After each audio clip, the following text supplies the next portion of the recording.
Welcome to the another episode of leadership podcast. जहाँ पे आज के जो गेस्ट है हमारे वो बहुत ही स्पेशल गेस्ट है। मैं आपका होस्ट सूरज भगत, एक माइंडसेट स्ट्रेटेजिस्ट हूँ और लीडरशिप ट्रेनर हूँ। आज के जो गेस्ट है, first of all thank you so much ma'am, जिन्होंने उनके बहुत ही बिजी शेड्यूल से हमारे लिए टाइम निकाला है। And she is a founder and CEO of आदि एंटरप्रेन्योरशिप ट्रेनिंग। बिलीव मी, हम एंटरप्रेन्योरशिप के बारे में बात करते रहते हैं और कोई ऐसा ट्रेनर जो एंटरप्रेन्योर्स के लिए ही ट्रेनिंग दे रहा हो, वो अगर हमसे बात करने आए तो this episode is going to be fabulous. I'm personally very excited to learn a lot from ma'am. So ma'am, I personally welcome you. Ma'am, please आपके नाम से शुरुआत कीजिए and please tell us about yourself.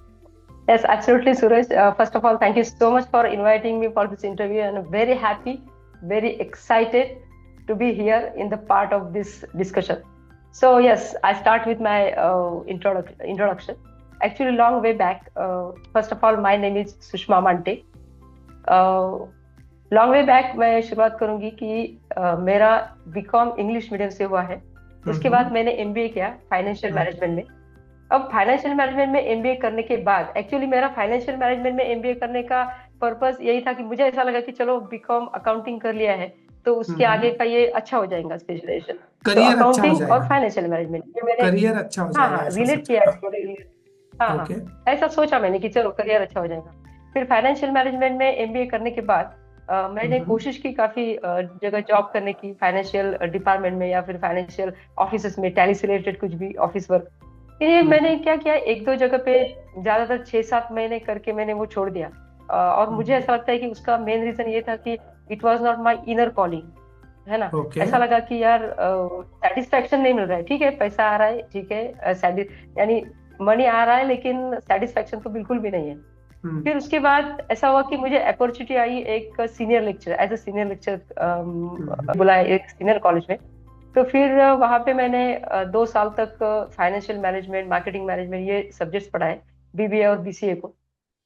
फिर उस दरम्यान यानी ये 2 साल के बीच में मुझे एक बात समझ में आई कि ये जो टीचिंग फील्ड है ये मुझे सेटिस्फेक्शन दे रहा है। ऐसा लग रहा है कि इसमें कुछ वैल्यू है। ऐसा लग रहा है कि ठीक है ये मेरा इनर कॉलिंग है, ये कुछ तो ऐसा लग रहा है कि मैं कुछ अच्छा मीनिंगफुल वर्क कर रही हूँ। फिर ऐसा लगा कि चलो ठीक है ये फील्ड कंटिन्यू करके देखते हैं। फिर उसके बाद मुझे अपॉर्चुनिटी आई MCED, that is Maharashtra centre entrepreneurship development, जहाँ पे जैसे कि बिजनेस गाइडेंस करते हैं। और जनरली उनका पर्पज ये है कि टू क्रिएट द एम्प्लॉयमेंट और बिजनेस गाइडेंस करते हैं, जैसे कि जिन्हें स्टार्टअप शुरू करना है, नया बिजनेस शुरू करना है, या फिर जिनका बिजनेस शुरू हो गया है लेकिन उन्हें कुछ नया आइडिया चाहिए, या फिर नए एक नेक्स्ट स्टेज पे जाना है करियर के। तो ऐसे सभी चीजों के लिए वो एंटरप्रेन्योरशिप डेवलपमेंट प्रोग्राम कंडक्ट करते हैं। तो वहां पे मैंने पिछले 14 साल से मैंने ट्रेनिंग कंडक्ट किया है वहां पे, मतलब as a trainer as a speaker. और फिर बाद में मैंने ये सोचा कि चलो अपना खुद का भी, ठीक है एमसीडी में कर रही थी, ठीक है कोई बात नहीं, लेकिन मुझे अपने लेवल पे पर्सनल लेवल पे अगर मैं कुछ करियर शुरू करूँ तो मुझे वो फ्रीडम मिल जाएगा। क्योंकि होता ऐसा है कि हम अलग किसी भी इंस्टीट्यूट में काम करते हैं तो उतना फ्रीडम नहीं मिलता है जितना हमें खुद को चाहिए। तो मैंने सोचा कि चलो तो मैंने सोचा कि चलो खुद का शुरू करते हैं कुछ। तो मैंने फिर लास्ट 4 ईयर से 4 साल मैंने आदि entrepreneurship and soft skills training से के माध्यम से मैंने अलग अलग इंजीनियरिंग एमबीए मैनेजमेंट कॉलेजेस में सेमिनार्स लिए, वर्कशॉप्स लिए। और फिर वो तो मुझे और भी ज्यादा ग्रेटर सेटिस्फेक्शन देने वाले थे। मुझे लगा कि अरे यार ठीक है, अब तो मुझे ऐसा लग रहा है कि मुझे मेरे लाइफ में कुछ पैशनेट कुछ मिल गया है, ऐसा कि जिसके लिए मैं पैशनेट हूँ, कुछ को यानी कुछ भी सैक्रिफाइस करने के लिए तैयार हूँ इनफैक्ट। तो फिर ऐसा हुआ कि मुझे वो कंटिन्यू, अभी भी मैं वो वही कंटिन्यू कर रही हूँ। और जैसे कि मैंने आपसे कहा कि आई एम द को फाउंडर एट श्री अदिलाइट एंटरप्राइजेस की, जो कमोडिटी वेस्ट है, जो एक प्रोडक्ट बनाता है, तो जिसमें मैं और मेरे हस्बैंड दोनों एंगेज है और मैं उसका मार्केटिंग भी देखती हूँ। तो जैसे कि मैं 2 पैरेलल बिजनेस में अभी एंगेज हूँ, एक तो सर्विस सेक्टर और एक community sector, and this was all about.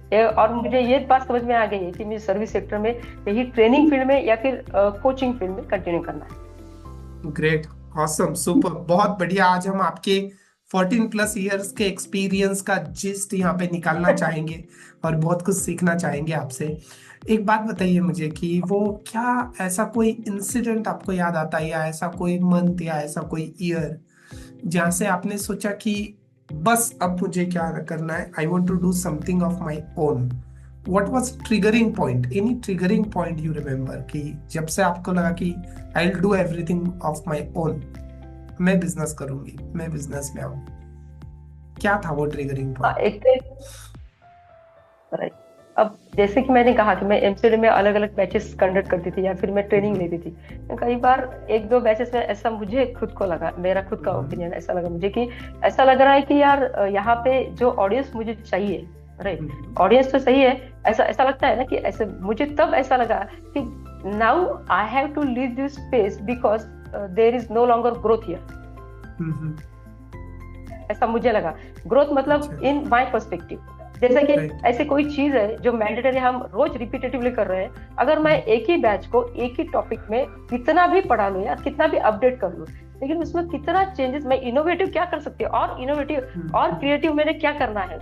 एक फाइनेंशियल मैनेजमेंट मैंने टॉपिक पढ़ाना है बैचेस को, ठीक है, पहले मैंने 9-10 साल से काफी एक्साइटमेंट से, इंथुजियास्टिक से पढ़ाया या फिर ट्रेनिंग लिया, लेकिन उसके बाद ऐसा हो गया, एक स्टेज ऐसे आई कि नहीं यार, ये मुझे खुद को मैं जब एज अ ट्रेनर खड़ी रहती थी तो मुझे खुद को बोर होने लगा मेरा ट्रेनिंग, यानी मुझे ऐसा लगा कि now this is the time to take forward, to take to the next level. अभी ये स्टेज पे जो प्रोग्रेस मैंने करनी थी कर लिया, now I have to go to the next level at any how.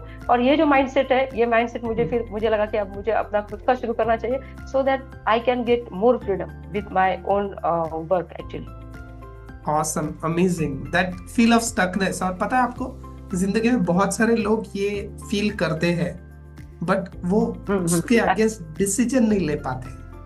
ठीक है, तो उसके बारे में हम थोड़ा जरूर बात करेंगे, आपके डिसीजन के बारे में। आप बताइए मुझे, थ्रू आउट योर लाइफ कौन ऐसे लीडर्स है जिन्होंने आपको आपके वर्क में या आपके लाइफ में हमेशा से इंस्पायर किया है? कौन सा नाम याद आता है? राइट, बहुत सारे नाम शादी याद आते हैं Suraj. Actually in my this entire life journey, mentors plays very significant role in my this entire journey. I will start with Rao sir, actually Sridhar Rao sir. जैसे कि 10-11 साल पहले मैंने उनका एक ऑफलाइन ट्रेनिंग प्रोग्राम अटेंड किया था, जो कि खुद Shridhar Rao sir leadership coach है, और उनका ऑफलाइन प्रोग्राम मैंने अटेंड किया था।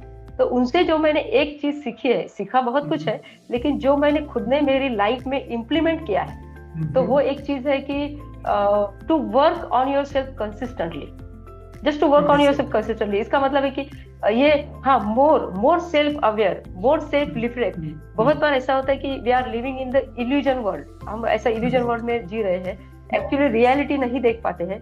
तो try to see the exact reality, और इसीलिए हमें जरूरी है कि एक खुद के लिए टाइम निकालना जरूरी है, सेल्फ रिफ्लेक्शन का जरूरी है। तो ये सब चीजें मैंने उनसे सीखी। उसके बाद मैंने सुमित उदयगिरी सर का, जो कि वो बिजनेस कोच है, वो भी बिजनेस कोच है, और उनका मैंने offline train the trainer attend किया था, ऑफलाइन किया था, 3 दिन का प्रोग्राम था। तो उसमें मैंने सीखा बहुत कुछ, मैंने पहले भी कहा है कि सीखा बहुत, लेकिन इम्प्लीमेंट जो किया मैंने कंसिस्टेंटली, वो है सोशल मीडिया एक्टिवनेस। यानी वहां पे जब मैंने उनका प्रोग्राम अटेंड किया था तो मैं खुद बिल्कुल भी एक्टिव नहीं थी सोशल मीडिया पे, बिल्कुल नहीं, मेरा सिर्फ ईमेल ही था, वो भी ऐसे ही था। और उसके बाद लेकिन उसमें मुझे ये इम्पोर्टेंट समझ में आया कि नहीं, ये बहुत जरूरी है कि अगर मुझे बिजनेस में एक्टिव रहना है, मुझे अगर एंटरप्रेन्योर होना है, या फिर कुछ और नेक्स्ट लेवल पे जाना है, बिजनेस अच्छे से करना है, नेटवर्क बिल्डअप करना है, तो I have to be on the social media consistently. तो फिर वहां से मेरी सोशल मीडिया की एक्टिव जर्नी शुरू हुई। देखिए ना, वही एप्लीकेशन का एक पार्ट आज ये है कि we are meeting here and you are sharing your expertise with yes, absolutely, absolutely amazing. Yes, आप बोल रहे थे कुछ। या एब्सोल्युटली। सो दैट्स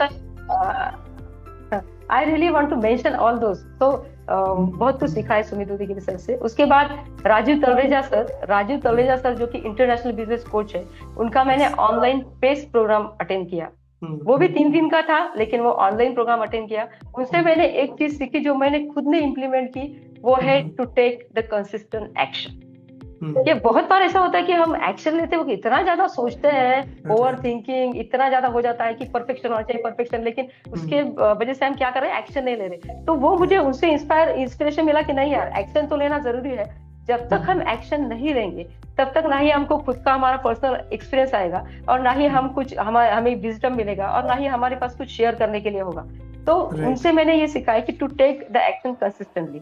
और उसके बाद फिर संजय वाधवा सर, जो कि खुद इंटरनेशनल बिजनेस कोच है, उनका भी मैंने ऑनलाइन प्रोग्राम अटेंड किया था 50 डेज का। वो था चूज राइट निश। सो चूजिंग राइट निश ये मैंने संजय वाधवा सर से सीखा है। और how to be more structured and how to be more discipline towards your business, तो ये भी मैंने संजय वाधवा सर से सीखा है। तो ये 4 mentors they really played really significant role in my entire journey. Amazing amazing, बहुत बढ़िया। तो आप एक बात बताइए मुझे, throughout your journey of transformation, जहाँ से आप जॉब कर रहे थे, जॉब से अभी आप खुद का बिजनेस कर रहे हैं, what were some of your biggest challenges? क्या बड़े चैलेंजेस आपको नजर आते हैं आपकी लाइफ में जो इससे पहले हुए हैं? What where those? यस सूरज, इतने चैलेंजेस आए। एक्चुअली मैं बोलूंगी कि चैलेंजेस की जब मैं बात करूं तो मेरे अलग अलग रोल पे अलग अलग चैलेंजेस थे। जैसे मैंने कहा, एज अ स्पीकर अलग चैलेंज है, एज अ ट्रेनर अलग चैलेंज है, एज अ कोच अलग चैलेंज है, और एज अ लेडीज अलग चैलेंज है। मैं क्यों ये रोल प्लेस कर रही हूँ? क्योंकि we are talking about the leadership, we are all talking about the leadership journey और द लीडर्स। सो इसलिए मुझे अलग अलग रोल पे अलग अलग चैलेंजेस फेस करने पड़े। जैसे कि अगर मैं बात करूँ ट्रेनर की, तो पहले तो स्पीकर की बात करूंगी कि ट्रेनर की पहले मैं स्पीकर थी। तो एज अ स्पीकर मुझे ऐसा लगता था कि यार स्टेज पे जाके परफॉर्म करना, ये मुझे लगता है कि परफॉर्मेंस यानी कैसे एक कंप्यूटर के सामने आप बैठ रहे हैं और कंप्यूटर के सामने कुछ काम करना, ये अलग है, और स्टेज पे जाके परफॉर्म करना है, स्टेज पे जाके कुछ ट्रेनिंग लेना, ये अलग चीज हो जाती है। मुझे उसमें सबसे ज्यादा चैलेंजिंग लगा कि मेरा कितना भी मूड ऑफ हो, मेरा कितनी भी निगेटिव थिंकिंग हो या कुछ भी हो, लेकिन I have to maintain my energy level high. I have to be active, enthusiastic. If I have to give them some important things to teach or to learn. तो इसलिए मुझे वो एक चैलेंजिंग लगा कि to maintain the high energy level when to go on the stage and to speak as a speaker. और as a trainer अगर मैं कहूंगी तो ट्रेनर जैसे बोलते कि हमें अपडेटेड रहना बहुत जरूरी है। कि अगर मैं एनसीडी की बात करूं, बैचेस की, कि बैचेस लेते वक्त हमारे इसमें सब मिक्स बैचेस थे पूरे। एक अगर होगा तो 12th पास होगा, तो कोई होगा तो एमबीए किया होगा, कोई होगा तो जो मैन्युफैक्चरिंग कंपनी चला रहा है, तो सब डिफरेंट डिफरेंट डाइवर्सिफिकेशन के बैकग्राउंड के थे। तो उनकी मिक्स बैच लेना हमारे लिए थोड़ा चैलेंजिंग इसलिए था क्योंकि इसको बोर भी नहीं होना है, इनको ये भी करना है, यानी सभी का सेटिस्फेक्शन उसमें होना चाहिए। मिक्स बैच मतलब वो एक बिगेस्ट चैलेंज था मेरे लिए। क्योंकि वो फिर ऐसा, हाँ, क्योंकि ऐसी चीज है कि एक 12th स्टूडेंट को नहीं समझ में आ रही, वो एमबीए स्टूडेंट को बोर हो रही है, या फिर जो बिजनेस कर रहे हैं उनको बोर हो रही है। तो वो जो मैच था वो मेरे लिए बहुत चैलेंजिंग था, बीइंग अपडेटेड और उनके हर सवाल का आंसर देना, ये सब चीजें। और एज अ मैं बोलूंगी कि ग्रोथ माइंडसेट कोच, अभी तो मैं ग्रोथ माइंडसेट कोच और लीडरशिप ट्रांसफॉर्मेशन कोच बोल रही हूँ। तो फिर कोच के नजरिए से मैं देखूंगी तो गेटिंग एक्सपर्टीज, मैं जब बोल रही हूँ कि I have that expertise in the growth mindset, तो I have to answer every question of my audience first of all. That's why I am calling as a expertise. ठीक है, मैं ये नहीं बोलूंगी, हम भी ह्यूमन बीइंग्स है, we are not perfect at all, लेकिन ठीक है कि हमने वो अपडेटेड ऑल टाइम रहना और वो हर वक्त वो नॉलेज, वो विजडम कलेक्ट करना और हमारे ऑडियंस को सेटिस्फाइड करना, ये मुझे उस रोल में चैलेंजिंग लगा। और एज अ लेडीज मुझे सबसे बड़ा चैलेंज लगा बैलेंस। ये कैसे फैमिली को बैलेंस करना है यार, मतलब बाहर काम करना कैसे बैलेंस करें कैसे बैलेंस करें। मतलब मुझे एक लड़की, फिर भी मैं ये बोलूंगी कि मैंने जो डिसीजन लिया था कि मेरी एक ही लड़की है और वो अभी बाहर पढ़ रही है, तो ठीक है, लेकिन वो यानी जब तक 12th में थी तो मुझे इतना उसके ऊपर ध्यान, अटेंशन देना पड़ा as a parent, as a mother. तो ये बात थी कि उसके ऊपर फोकस करना है, उसके स्टडी के ऊपर फोकस करना है, घर में भी फोकस करना है फैमिली के अंदर, और हमारे जो काम है, हमारा जो वर्क है, तो उसमें भी हमें डिवोटेड या कमिटेड रहना है। मतलब ये जो बैलेंस है ना, मल्टीपल रोल्स प्ले करते हैं, most of multiple role, or made most of the times very overwhelming for me. So it was biggest challenge for me. This अगला काइंड ऑफ मेरा टैलेंट आई सवाल हैव। आपसे इसी बात से रिलेटेड है, जब ये सारे चैलेंजेस से आप जा रहे थे या जब भी कुछ गलत हुआ तो आप डिसीजंस कैसे लेते? हाउ डू यू हाँ टेक एग्जैक्टली डिसीजंस? तो ये तो बहुत ही इम्पोर्टेंट पार्ट है मेरे लाइफ में कि मैंने डिसीजन इतने सोच समझ के लिए हैं।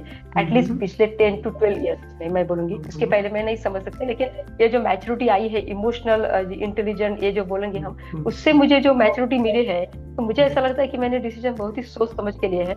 अग हम्म। अग वो प्रोफेशनल डिसीजन हो, वो रिलेशनशिप डिसीजन हो, लेकिन एक प्रॉपर बैलेंस मैंने मेंटेन किया है। वो कैसा प्रॉपर बैलेंस? एक हम बोलते हैं कि भाई कौन सा भी डिसीजन मुझे लेना है तो मैं उसे पेपर और पेन लूंगी और पेपर और पेन से उसकी प्रॉज एंड कॉज लिखूंगी। तो अगर मैं ये कहती हूँ कि मेरे लाइफ में, पर्सनल लाइफ में मैं अगर कहूंगी कि मुझे एक डिसीजन लेना है कि मुझे ये जो फील्ड है ये चूज करनी है कि नहीं करनी है, मुझे आगे बढ़ना है, इसके लिए मुझे सचमुच क्या करना पड़ेगा, तो उसके लिए मैं तैयार हूँ कि नहीं हूँ, और किस हद तक। क्योंकि प्रैक्टिकल मुझे दोनों टाइप में सोचना है। एक तो एक आप जैसे बोल रहे थे कि इनर कॉलिंग, ये जैसे कि मेरी इंट्यूशन अगर बोल रही है कि ठीक है ये this is the right way for you, you have to go for that, और ये मेरी इंट्यूशन बोल रही है, लेकिन सिर्फ मैं इंट्यूशन के भरोसे क्या ये डिसीजन ले सकती हूँ? तो नहीं, I can not take the decision based on entirely on the basis of intuition only. So I have to be get supported by practical approach also. Means to maintain my intuition and my practical approach together.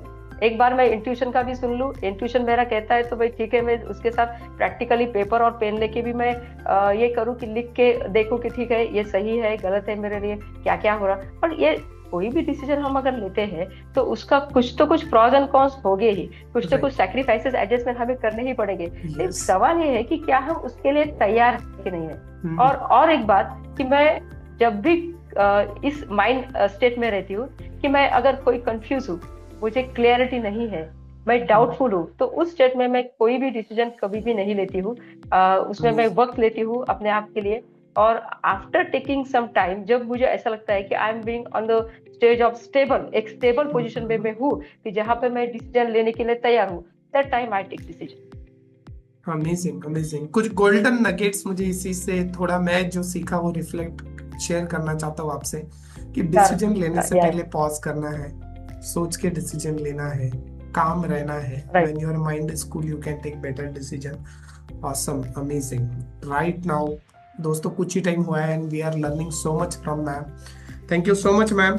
एक interesting सवाल जो मैं हमेशा हर किसी को पूछता हूँ, आप बताइए मुझे, आपका लाइफ ये 360 डिग्री चेंज करने के लिए क्या माइंडसेट शिफ्ट आपने किया, और क्या कुछ हैबिट्स आपके हैं जिसकी वजह से आपको इसमें बहुत हेल्प? सबसे पहले तो मैं माइंड शिफ्ट के बारे में बोलूंगी। ऐसा माइंड शिफ्ट मैंने, यानी मैं ये बोलूंगी सूरज की I have gone through 2 big transformation in my life. तो in this 2 big transformation in my life I have shifted my mindset completely.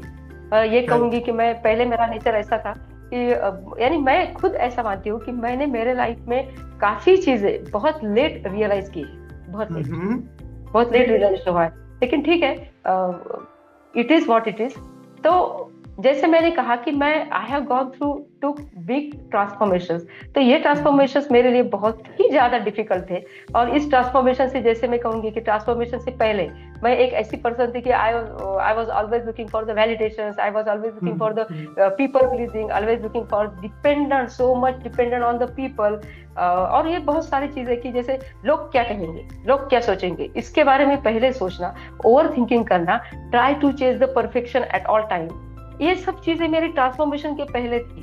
लेकिन आफ्टर ट्रांसफॉर्मेशन, जैसे कि ट्रांसफॉर्मेशन प्रोसेस के बारे में मैं अभी नहीं बोलूंगी क्योंकि उसमें भी काफी वक्त लग जाएगा, लेकिन ट्रांसफॉर्मेशन प्रोसेस के बाद जो मुझे रिजल्ट आया वो ऐसा है कि I was completely different person. मतलब मेरा डिपेंडेंसी चला गया, आई वॉज सो इंडिपेंडेंट, मेरा सेल्फ स्टीम वहां पे आया, so much self respect and so self-esteem and completely have attention to myself only, not to other people. लोगों को attention नहीं देना, ये जो attention है I have shifted my this attention from people to me only.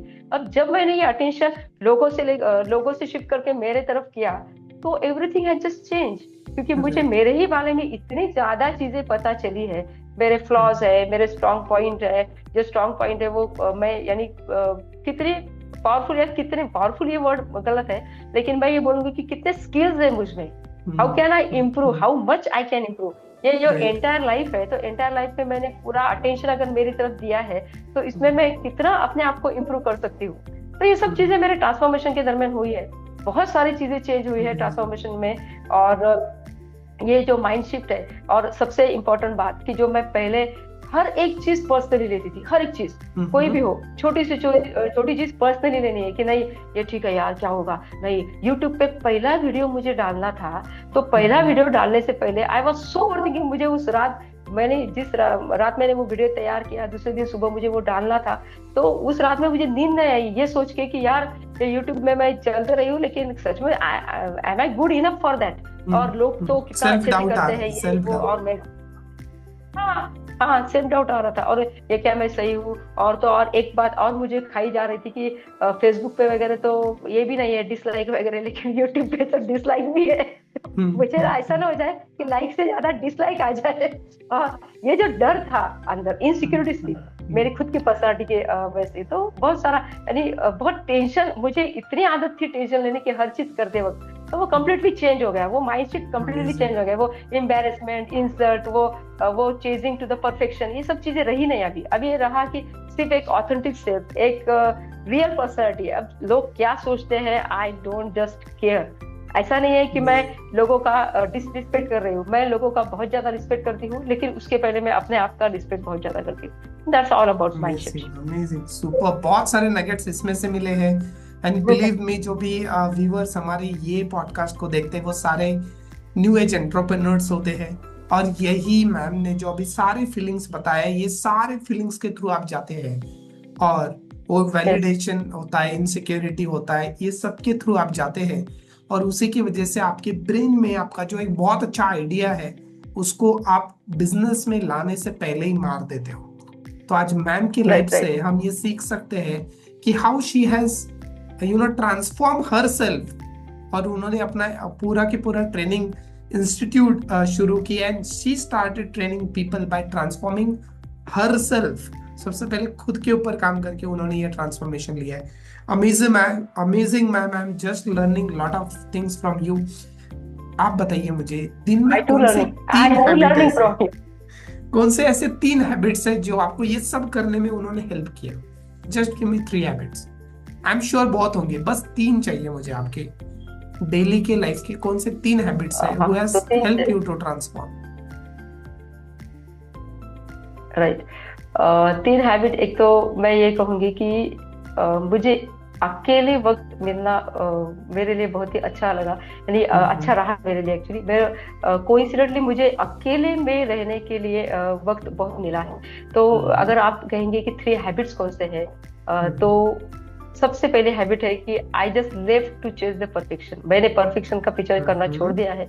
मैंने ये समझ लिया है कि एक रियल, एक everyone has the authentic and real personality, everyone has the unique personality. और वो आप जब तक खुद डिस्प्ले, आप खुद जब आप पे बिलीव नहीं करोगे, तो आप खुद डिस्प्ले नहीं करोगे, तो लोग तो सवाल ही नहीं उठता आप पे बिलीव करने का या ट्रस्ट करने का। तो मैंने खुद ने ये आदत है मेरी, पहले आदत थी लेकिन ये अभी आदत है मेरी कि परफेक्शन का चेज करना छोड़ दिया है। जब भी मैं यूट्यूब पे वीडियो डालती हूँ, कोई भी पोस्ट डालती हूँ, तो मुझे जो सही लगता है कि ठीक है, मैं ये मुझे सही लग रहा है, in my perspective, if it is right, then go and post. Don't overthink and don't over analyse first of all. और जैसे मैं बोलती हूँ कि मॉर्निंग शेड्यूल को मैं बहुत ज्यादा इंपॉर्टेंस देती हूँ, तो मॉर्निंग शेड्यूल में मैं कम से कम 10-15 मिनट अकेले रहना पसंद करती हूँ। अब मैं ये नहीं कहूंगी कि ये मेडिटेशन है या नहीं है, क्योंकि हर एक अलग अलग के लिए मेडिटेशन अलग अलग वर्कआउट करता है। तो मेरे लिए मेडिटेशन सिर्फ और सिर्फ मैं जब अकेली रहती हूँ तो मेरे लिए वो वर्कआउट करता है। तो मैं हर दिन सुबह अकेले रहना पसंद करती हूँ, कम से कम 10-15 मिनट। 10-15 मिनट में मैं अकेले अगर रहूंगी तो I will self talk to myself. और जो जैसे कि मैं कहती हूँ कि आज दिन भर में मुझे क्या काम करना है सुबह से शाम। तीसरी बात जो है वो ये है कि सुबह से शाम तक मुझे कौन से काम करने हैं, तो अगर मैं उसकी लिस्ट पहले दिन रात में बना लेती हूँ तो उतना वक्त मेरा बच जाता है। और जो हैवी एनर्जेटिक वर्क है मेरे लिए, ऐसा लगता है कि इसको बहुत ज्यादा एनर्जी लगेगी, बहुत ज्यादा वक्त लगेगा, तो I always try to do it in the early morning, क्योंकि मॉर्निंग में हमारा माइंड फ्रेश रहता है, तो वो जल्दी हो जाता है। तो जैसे जैसे दिन जाता है तो उतनी एनर्जी हमारी कम होती है और डिस्ट्रैक्शंस बढ़ते हैं। तो ज्यादा कोशिश करती हूँ कि फोकस से वो जो हाई एनर्जेटिक वर्क है तो मैं सुबह जल्दी कंप्लीट कर लूँ। तो ये 3 पर्टिकुलर हैबिट्स है। अमेजिंग अमेजिंग, बहुत बढ़िया। तो guys, just take care of all those habits, we are the result of our habits. और जब मैम ने ये सारे हैबिट्स चेंज किए तो आपने इससे पहले इनका ट्रांसफॉर्मेशन आपने सुना ही है। And now she is teaching others, मतलब आप सोचो शी इज कोचिंग अदर्स। तो पहले अपने आप पे काम करके अगर वो और लोगों का लाइफ चेंज कर पा रही है तो that is because of this habits जो उन्होंने क्या किया, इसके ऊपर फोकस किया है। मैम, थोड़ा रैपिड फायर के कुछ क्वेश्चंस है, फटाफट आपसे 1 वर्ड सवाल मैं पूछूंगा, 2-4 ही सवाल है। कौन सा एक बुक आप रेकमेंड करना चाहोगे लीडरशिप के लिए? Which is 1 book? First of all Karma, Karma by Sadhguru. Karma by Sadhguru. 1 word that describe your leadership style, आपका लीडरशिप स्टाइल डिस्क्राइब करने का एक वर्ड। ऑथेंटिक। लीडरशिप स्टाइल है authentic. Awesome.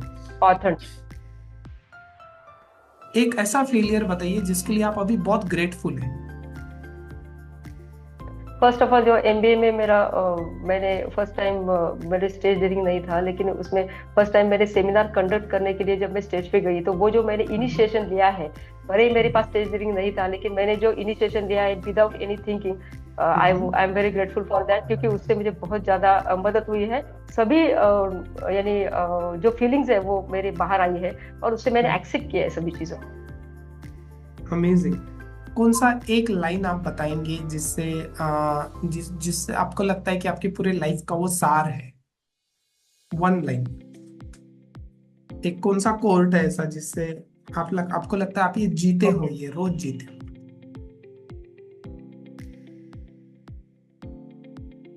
Live in the present moment, absolutely live in the present moment. और वो मेरे से पहले पॉसिबल नहीं था, लेकिन अभी पॉसिबल है because I have done so much work on my self. So actually, I'm living in the present moment, and so much I'm living in the present moment, and again it comes closer to the manifestation process also. So it's like that one sentence, living in the present moment. Amazing. So, लोग भूल गए ना, यही present में रहना ही भूल गए लोग, and उसी की वजह से सारे टेंशन भूल गए। मैं इसके बारे में बोलूंगी सूरज कि हम भूल गए, मतलब हर एक व्यक्ति को लगता है कि हम प्रेजेंट मोमेंट में जिए, लेकिन ये इतना आसान नहीं है, क्योंकि हम अगर कॉन्शियसली जीने की कोशिश करते हैं तो सबकॉन्शियस माइंड हमको जीने नहीं देता है। हम जितना ज्यादा वर्क करेंगे हमारे सबकॉन्शियस माइंड पे, तो वो आसान हो जाएगा प्रेजेंट मोमेंट को जीने के लिए, क्योंकि ये तो पास्ट जो हमारा गया है, जो किसी काम का नहीं है, और जो फ्यूचर आने वाला है, जो अभी हमें पता भी नहीं है कि क्या होने वाला है, उसके बारे में चिंता करना, ओवर थिंकिंग करना, ये तो एक नेचुरल हैबिट बन गई है लोगों की। और मैं इसके ऊपर यही कहूंगी कि सिर्फ कोशिश करना, प्रैक्टिकली ऊपर से सरफेस लेवल पे कोशिश करना, इट डजंट वर्क। ये आपको खुद को उस पे काम करना ही पड़ेगा। Inner work has to done. बहुत स्ट्रॉन्ग मैसेज दिया आपने, इनर वर्क करना ही पड़ेगा, उसके बिना आपको रिजल्ट आएगा नहीं। क्या बताते हैं आप आपके नेक्स्ट अगले 5 to 10 years का अगर मैं आपको पूछूं कि what are some of the plans you have going ahead as a trainer, as a leader, तो क्या बताएंगे आप? What are your visions? Visions तो मैं ये कहूंगी कि अगले 6 महीने के 12 महीने के मेरे क्लियर है, अगले 5-10 साल के बारे में मैं नहीं सोच रही हूँ। और सबसे इम्पोर्टेंट बात कि मैं अभी ऐसा सोचती ही नहीं हूँ, नॉट दिस वे, कि मैंने अगले 5 साल में किस पोजीशन पे जाना है, कौन से पोजीशन पे जाना है, ये मेरा नहीं है। मैं ये सोच ऐसे रही हूँ कि मुझे अगले 5 साल में एग्जैक्टली अगर मैं ये सोच रही हूँ कि लीडरशिप ट्रांसफॉर्मेशन ट्रेनिंग कंडक्ट करने हैं, तो भैया मेरे को कौन से ऑडियंस का करना है और उसमें मुझे क्या चाहिए, उनमें मुझे क्या रिजल्ट चाहिए। रिजल्ट ये चाहिए कि जैसे ट्रांसफॉर्मेशन मेरे लाइफ में मेरा हुआ है एक्चुअल में, तो मैं ये चाहूंगी कि लोगों को जिनको जरूरत है, जो अवेयर है, जिन्हें लगता है कि ट्रांसफॉर्मेशन हमारे लाइफ में करना है, तो उनके लाइफ में ट्रांसफॉर्मेशन होने चाहिए, ऐसे टाइप के मैं वर्कशॉप्स ले सकूं, 1 day 2 day 3 day वर्कशॉप्स या सेमिनार, कि जो उनको कुछ तो एक ऐसी कोई तो चीज ऐसी हो कि जो उनको सोचने पे मजबूर करे, कोई तो ऐसी एक चीज हो जो मैं सिखा सकूं उनको, कि जो उनके लाइफ में बदलाव ला सके, ऑफकोर्स पॉजिटिव बदलाव ला सके। तो ये सब चीजें मैं ज्यादा सोचती हूँ। मैं ऐसा पर्टिकुलरली स्पेसिफिक नहीं सोचती कि मैं 5 साल में इतना ही इस पोजीशन पे आऊंगी, ये मैं नहीं सोचती हूँ ज्यादातर, लेकिन ये सोचती हूँ कि मुझे कैसे प्रोग्राम्स कंडक्ट करने हैं, कैसे उसमें क्या होना चाहिए, इस टाइप। Amazing, super. हमारे सारे व्यूवर्स को जो अभी देखेंगे, जो 5 साल बाद देखेंगे, 10 साल बाद देखेंगे, जो ज्यादातर एंटरप्रेन्योर्स होंगे, इनको आप क्या एक एक्शन स्टेप आज ये पॉडकास्ट के जरिए बताना चाहोगे? क्या वो एक एक्शन स्टेप ले सकते हैं आपका सारा लाइफ का डिस्कशन सुन के? मेरे लाइफ की जर्नी को ऑब्जर्व करके मैं तो एक ही चीज कहूंगी जो मैंने सीखी है और मैं सभी को बताती, आज तक भी मैंने बताया है, मेरे यूट्यूब में बताया है, यूट्यूब वीडियोस में, ये मैंने ट्रेनिंग्स में बताया है, अभी भी आपके साथ मैं बोल रही हूँ तो यही बोलूंगी कि please don't chase perfection everyone. अरे परफेक्शन ये चीज हमारे लिए नहीं है यार। परफेक्शन ये ठीक है, हम ह्यूमन बीइंग है, गलतियां कर रहे हैं तो एक चीज हम कर सकते हैं ना, अगर पहले इसके पहले गलती की है तो उसको रिपीट नहीं करेंगे, सिंपल बात है। लेकिन गलती ही नहीं करेंगे ये तो नहीं होगा। अगर गलती नहीं करेंगे तो फिर हमें एक्शन नहीं ले सकते, हम फिर एक्शन नहीं ले सकते, हम भागेंगे, हम हर चीज से भागेंगे, एक्शन लेने से भागेंगे, हर चीज से भागेंगे, और हमें भागना नहीं है। We have to face the reality. जो भी चीजें हैं, अगर रियलिटी में हम उस चीज को एक्सेप्ट करना चाहते हैं, अगर हमें उस रियलिटी को एक्सेप्ट करना है, तो we have to face the reality. और रियलिटी को फेस करने के लिए इनर वर्क, जैसे मैंने बोला है, जरूरी है। और उसके लिए जो एक्शन, सुमित ने मुझे पूछा है कि एक एक्शन बोलिए क्या करने का, तो एक एक्शन मैं यही कहूंगी कि प्लीज खुद पे ट्रस्ट कीजिए, कुछ तो ट्रस्ट कीजिए खुद पे, कुछ तो बिलीव कीजिए कि आपको अगर अंदर से कोई इनर कॉलिंग है, कुछ ऐसा लग रहा है कि नहीं ये सही है, लेकिन सिर्फ आप एक हेजिटेशन, लोग क्या सोचेंगे, लोग क्या बोलेंगे, इस वजह से, डर के, इनसिक्योरिटी की वजह से, या लोग क्या कहेंगे ये सोच के अगर आप एक्शन नहीं ले रहे, तो please do it, please do it, do it right now. Action लेके देखिए, कुछ नहीं होने वाला। Failure is a part. मैं खुद इतने सारे फेलियर से गुजरी हूँ, लेकिन इतने सारे फेलियर से गुजरी हूँ, इसीलिए आज इस स्टेज पे शायद सूरज से बात करके या फिर ये इंटरव्यू दे सकती हूँ। तो प्लीज फेलियर से डरना नहीं है। और मुझे तो ये वर्ड ही अच्छा नहीं लगता, क्योंकि मुझे ऐसा लगता है कई बार कि ये जो फेलियर वर्ड है ना, तो ये वर्ड ये इंटेंसिटी बढ़ाता है, ऐसा लगता है हम बहुत ही बड़े फेलियर हो गए। तो इसको, इस फेलियर को, वर्ड को चेंज करके हम ये कह सकते हैं कि इसको चेंज करके हम कहेंगे कि ये this approach didn't work, okay, this approach didn't work in the past, I will change the next approach, I will try the next approach. So this way you cannot miss the ज्यादा embarrassment, ज्यादा insulting या फिर ज्यादा फेलियरनेस की feeling नहीं आएगी, मुझे ऐसा लगता है। Amazing, amazing, so true ma'am, so true, because many people are just not starting out only because of fear of failure, and that right. you know, way of doing things in perfection, they just don't start or they just don't complete। अगर शुरू भी किया तो भी complete नहीं कर पाते। बहुत अमेजिंग, मैं खुद पर्सनली बहुत सारी बातें आपसे आज सीखा। Thank you so much for coming on this podcast, and I would really love to you know again call you on this podcast. आने वाले टाइम में हम और भी डिस्कशन करना चाहेंगे आपकी ट्रेनिंग्स के बारे में, और आप जो एंटरप्रेन्योरशिप को जो ट्रेनिंग देते हैं उसके बारे में हम जरूर आगे बात करेंगे। Thank you so much ma'am for coming on this podcast. एक लास्ट वन सेंटेंस आप क्या बताएंगे, so that our viewer should take action on that one last, क्या बताएंगे? डू द मिस्टेक्स यार, मिस्टेक्स करो, बिंदास करो, लेकिन सिर्फ उसको रिपीट मत करो। कोशिश करो कि वो रिपीट ना हो। सीखने के लिए मिस्टेक्स तो होगी, and that's obvious. Amazing. Mistake करो, thank you so much. Mistake करो, बिंदास करो, लेकिन उसको रिपीट मत करो, क्योंकि अगर एक ही मिस्टेक आप 2-4 साल तक रिपीट करो तो आप सीख नहीं रहे हो, you are just stucking in that place, है ना? Amazing. Thank you so much Suraj. Thank you so much. It was such a nice talking with you, or it's completely my pleasure. Thank you so much for this invitation for the interview. Thank you. Guys, I'm going to put all the social media link of ma'am in the description, तो आप जरूर जाइए, follow her. अगर आप business करते हैं, अगर आप एंटरप्रेन्योर है, छोटे हैं, बड़े हैं, स्टूडेंट है, आप उनसे सीखिए। इनके यूट्यूब पे जाइए, you will get all the links in the description, and thank you so much for watching this episode. We'll meet in the next episode with another great leader. Thank you so much. Thank you. Bye Suraj.